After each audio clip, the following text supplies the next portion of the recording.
भारतीय राष्ट्रीय आंदोलन के 350 प्रश्नों की श्रृंखला में हम लोग पहला प्रश्न पढ़ेंगे। भारत में थियोसॉफिकल सोसाइटी को सफलता तथा लोकप्रियता मुख्य रूप से किसके कारण प्राप्त हुई? भारत में थियोसॉफिकल सोसाइटी को सफलता तथा लोकप्रियता मुख्य रूप से किसके द्वारा प्राप्त हुई? यहाँ देखिए, थियोसॉफिकल सोसाइटी को सफलता तथा लोकप्रियता की बात किया है, तो जहाँ पर ये रहेगा तो वहाँ पर श्रीमती एनी बेसेंट लग जाएगा। लेकिन अभी स्थापना की बात देखिएगा अगले वाले क्वेश्चन में, जबकि इसकी स्थापना मैडम ब्लावत्स्की तथा कर्नल आलकॉट ने किया था। और कहाँ किया था? अमेरिका में। कब किया था? 1875 में किया था।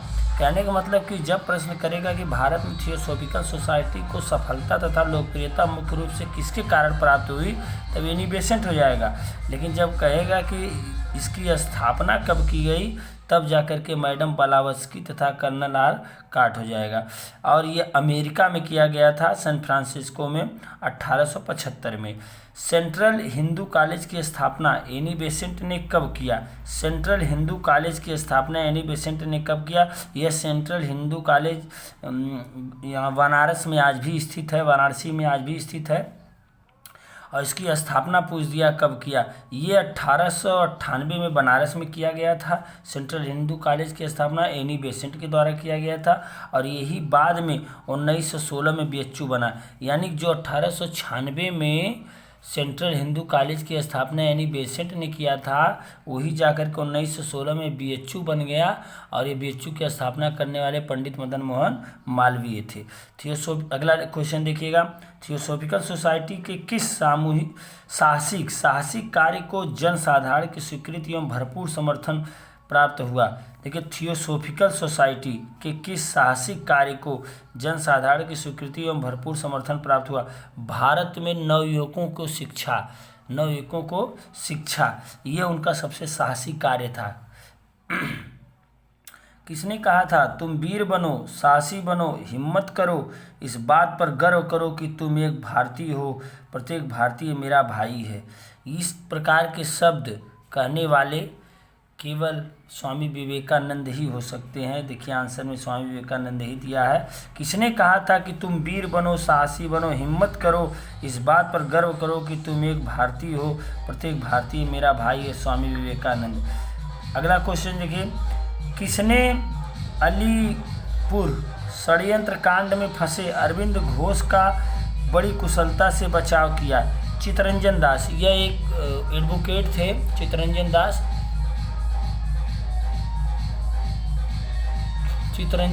ने किया था।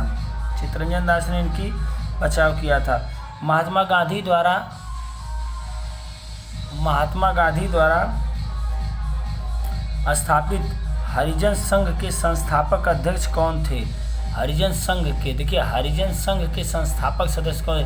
जहाँ जहाँ हरिजन आता है क्वेश्चन में, वहाँ लग जाता है हरिजन के नाम पर गांधी जी के। लेकिन देखिए, अगर सबसे पहले बात किया जाएगा हरिजन संघ की स्थापना किसने किया था, तो घनश्याम दास बिड़ला ने किया था। महात्मा गांधी द्वारा स्थापित संघ की स्थापना किसने किया? तो महात्मा गांधी। लेकिन इसके अध्यक्ष कौन बनाए गए? तब घनश्याम दास बिड़ला। और देखिए, घनश्याम दास बिड़ला जी। किस समझौते के बाद गांधी जी अस्पृश्यता संबंधी आंदोलन में रुचि लेने लगे? यानी कौन सा ऐसा समझौता था जिसके बाद गांधी जी ने अस्पृश्यता संबंधी आंदोलन में रुचि लेने लगे, यानी उनका इंटरेस्ट बढ़ गया? तो 1932 का पूना समझौता, पूना एक्ट हुआ था, जो अंबेडकर और गांधी जी के मध्य में हुआ था, पूना समझौता। यह है। अगला देखिएगा, हरिजन सेवक संघ का पुराना नाम क्या था? हरिजन सेवक संघ का पुराना नाम क्या था? यानी जिसको गांधी जी ने स्थापित किया, बनाया, हरिजन सेवक संघ, उसका पुराना नाम क्या था? अखिल भारतीय अस्पृश्यता लीग था। अखिल भारतीय अस्पृश्यता लीग था। देखिए, दो बातें हैं। अस्पृश्यता के संबंध में गांधी जी कब इंटरेस्ट लेने लगे, कब रुचि लेने लगे? तब वो 1932 का पूना एक्ट हो जाएगा। लेकिन जब ये कहेगा कि किसके नाम के बदले में हरिजन सेवक संघ नाम रख दिया गांधी जी ने, तो वहाँ पर अखिल भारतीय अस्पृश्यता लीग का नाम ही बदल करके हरिजन सेवक संघ रख दिया गया।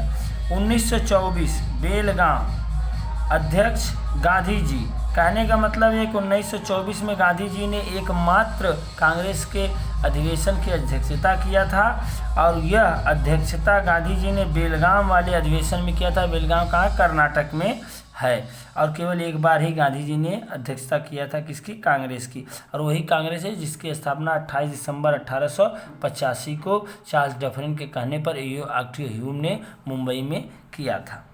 किसने हाथ से बुने हुए खादी के वस्त्र पहनकर दरबार में 1877 में भाग लिया था? देखिए, जनरली दिमाग में क्या आता है कि गांधी जी ही खादी वस्त्र पहने होंगे क्योंकि चरखा संबंधित है गांधी जी से, इस तरह से, लेकिन ऐसा नहीं था। है क्या इसमें, किसने हाथ से बुने हुए खादी के वस्त्र पहनकर शाही दरबार में यानी इंग्लैंड में एंट्री किया था, में 1857 में भाग लिया था? तो गणेश वासुदेव जोशी, और यह खादी का प्रचार करने वाले प्रथम भारतीय भी थे। खादी का प्रचार करने वाले प्रथम भारतीय थे और स्वदेशी का विचार भी इन्होंने सबसे पहले दिया था। देखिए, स्वदेशी का विचार सर्वप्रथम इन्होंने ही दिया था, यानी सबसे पहले स्वदेशी शब्द का प्रयोग भी यही करेंगे। कौन, गणेश वासुदेव जोशी। और ये शाही दरबार में गए थे क्या पहन करके, खादी वस्त्र पहन करके गए थे। इन्हें सार्वजनिक कार्यों के कारण सार्वजनिक काका कहा जाता है। देखिए ध्यान दीजिएगा, सार्वजनिक काका किसे कहा जाता है, गणेश वासुदेव जोशी को कहा जाता है, गणेश वासुदेव जोशी को कहा जाता है।